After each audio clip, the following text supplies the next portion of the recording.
Hi everyone, let's talk about safety in Singapore. In the past, the focus has always been occupational safety. However, times have changed and safety in Singapore now involves three elements. First, occupational safety. This is where we conduct risk assessments to determine and implement risk control measures. Many of us are aware of it as it has been around for the past 10 years. Second, promoting healthy lifestyles.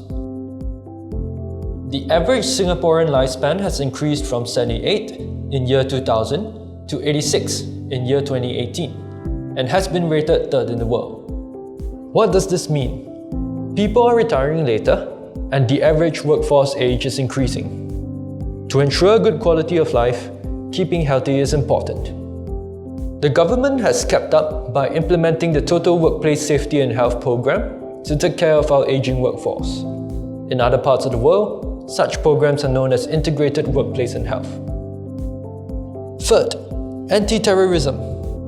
In 2017, there was a surge in terrorist attacks worldwide. To educate Singaporeans on the significance of these events, the SG Secure program was introduced. As a small country, we need to be proactive and take measures to prevent it from happening. When it does happen, we are ready. So, what can we learn from our safety program? First, the world is evolving and our safety programs must adapt to the changes accordingly.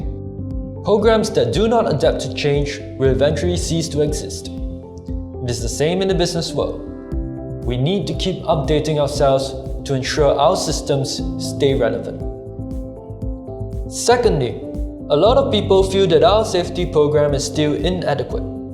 However, we need to remind ourselves that 35 years ago, construction workers were wearing slippers and working without safety helmets. Whereas now, workers are equipped with proper PPE. Safety programs have been implemented gradually by the government. As the change is not drastic, companies can adapt to it easily.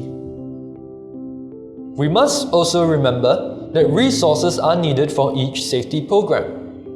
A good example is that Kings has been producing affordable safety shoes, making the implementation of wearing safety shoes possible.